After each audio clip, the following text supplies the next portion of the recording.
할렐루야. 그리스도를 닮아 우리 예배 3월 20일 말씀 보겠습니다.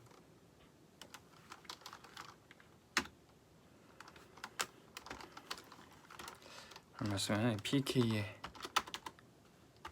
패스트럴 케이스죠. 목회자 자녀의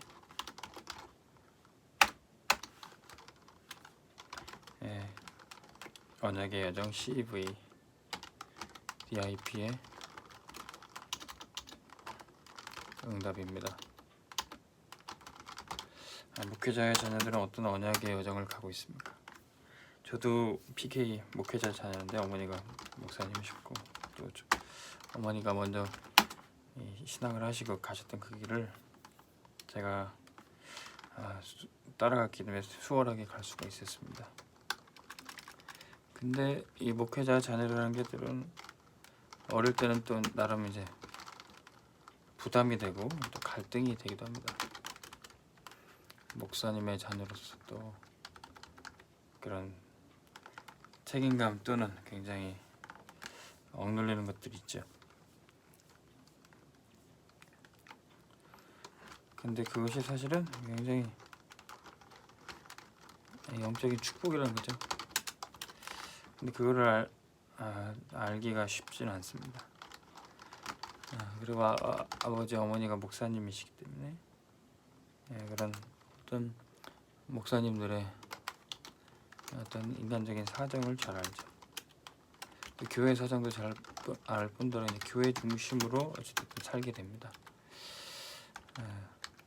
이게 굉장히 사실은 아무나 얻을 수 없는 축복입니다. 이것이 성경의 중요한 흐름으로 남아있어요. 목회자와 목회자 자녀는 사실 구약 성경에 나오는 이제 대제사장과 제사장들, 또 우리 교회 안에서는 담임 목회자와 또 부교육자들이 있죠. 그리고 또 이제 이스라엘 백성들이 제사장과 그 아들들이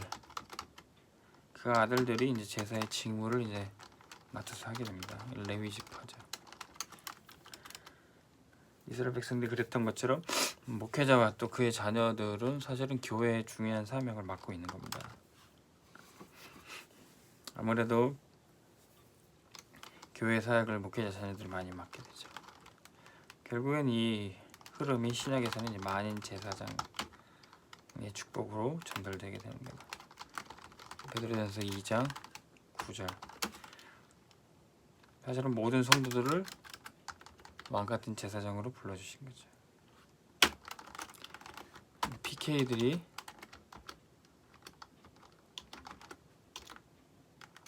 성공을 하면은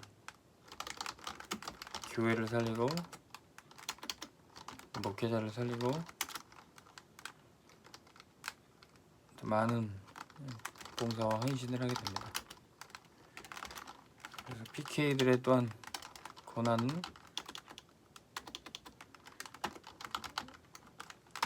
교회와 목회자 사정을 잘 알고 섬길 수 있는 발판이 되는 거죠.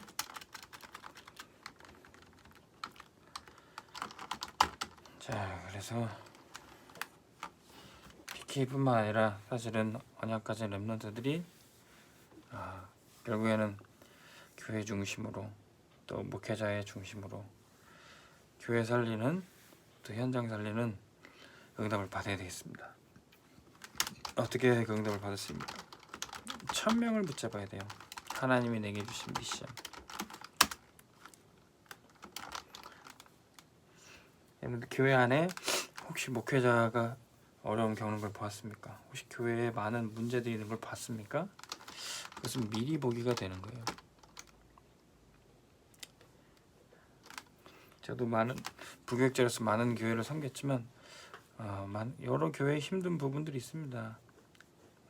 물론 여러 교회가 또 맡아서 사역을 잘하는 부분도 있고요.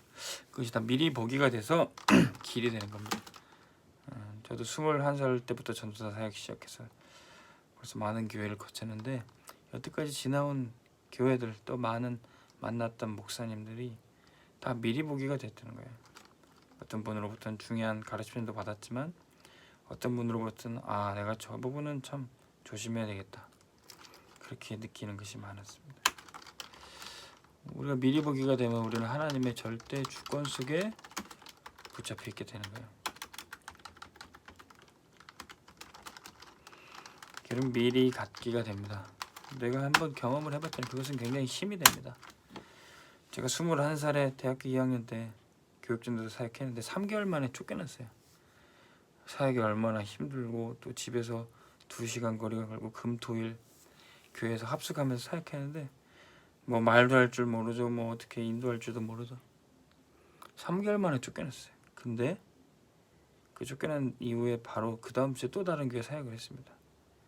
그런데 3개월 만에 쫓겨났던 그 경험이라서요. 두 번째 갔던 교회는 제가 힘이 생기더라고요. 앞에 쫓겨난 경험도 제가 그 경험을 갖게 되니까 다시 도전하게 되더라는 겁니다. 하나님은 우리가 실패하는 것 절대 계획을 갖고 계시는 겁니다. 자, 미리 누림. 그러면 경험해봤다면 다 누릴 수 있어요. 모든 것이 언약의 여정 속에 있습니다. 우리는 하나님의 절대 언약 속에 있는 거죠.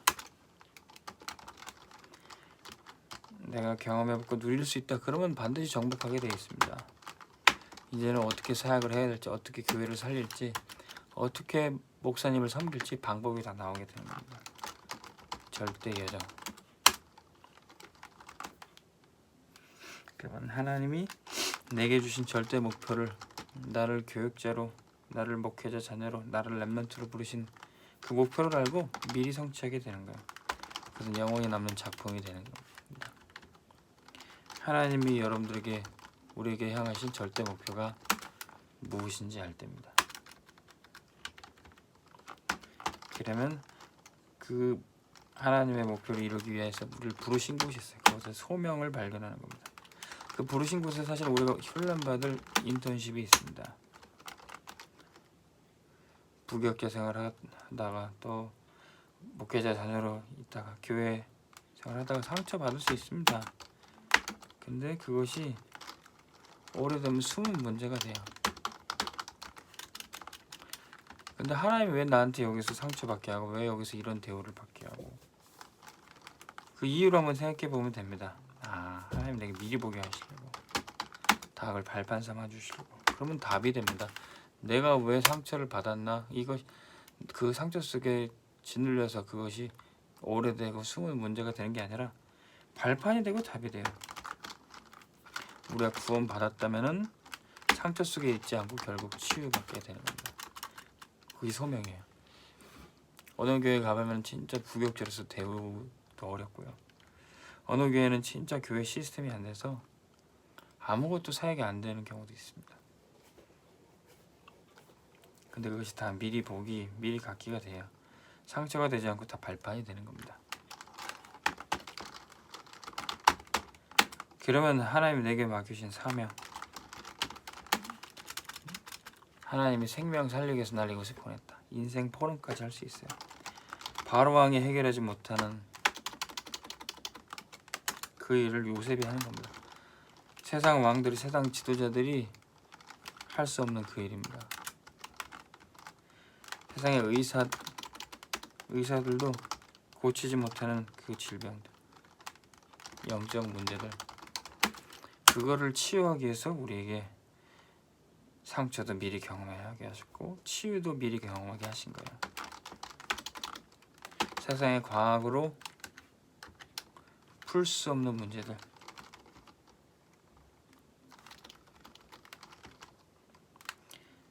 인간성들이 점점 무너지고 많은 사람들이 죽어가는 그 문제. 어떤 현장에 보면 정신병 심각한 사람들이 많이 있습니다. 기본적으로 정상적으로 대화도 되지 않고 관계도 할 수 없는 그런 사람들이 교회도 많이 있고 현장에도 많이 있어요. 근데 거기에 렘넌트 한 사람이 있을 때 거기 현장을 다 살릴 수 있게 된다는 겁니다. 자, 그러면 우리를 하나님이 인도하신 CVDIP 언약의 여정에 이 미래를 우리가 볼 수 있어야 되겠습니다. 오늘 우리가 최고의 응답을 받는 겁니다. 요셉이 노예로 끌려왔어도 다윗이 목동으로서 하루를 보내는 가운데, 다니엘이 포로로 있는 가운데서도 오늘 최고의 응답을 받았다는 겁니다. 그리고 우리 렘넌트들은 학업 속에서, 또 우리 취업한 사람들은 이 직업 속에서 최고의 응답을 받는 겁니다. 하나님 우리에게 주신 평생 언약이 있어요. 그 평생 언약 붙잡고 나는 어떻게 살아갈 것인가. PK로서뿐만 아니라 렘넌트로서 우리는 언약의 여정 속에 응답을 받을 것입니다. 여러분들 가정에서 혹시 상처가 받았다면 그것이 다 미리 복입니다. 결국 다 미리 정복하고 성취하게 되는 겁니다. 교회에서 혹시 문제를 경험했다면 그것이 다 발판이 되는 겁니다. 우리 렘넌트들이 개인적인 상처와 또 우리 교회와 가정의 모든 문제를 발판 삼기를 주의 이름으로 축원합니다. 하나님 아버지, 때로는 갈등과 문제 속에 부딪혔다 할지라도 그것이 다 미리 보기가 되고 또 상처가 오랫동안 남아있지 않고 치유되게 하여 주옵소서. 그래서 나와 똑같은 문제 속에 허덕이고 쓰러졌던 사람들을 살리는 영적 의사로, 서밋으로 우리를 사용하여 주옵소서. 예수 그리스도의 이름으로 기도합니다. 아멘. 승리하시기 바랍니다.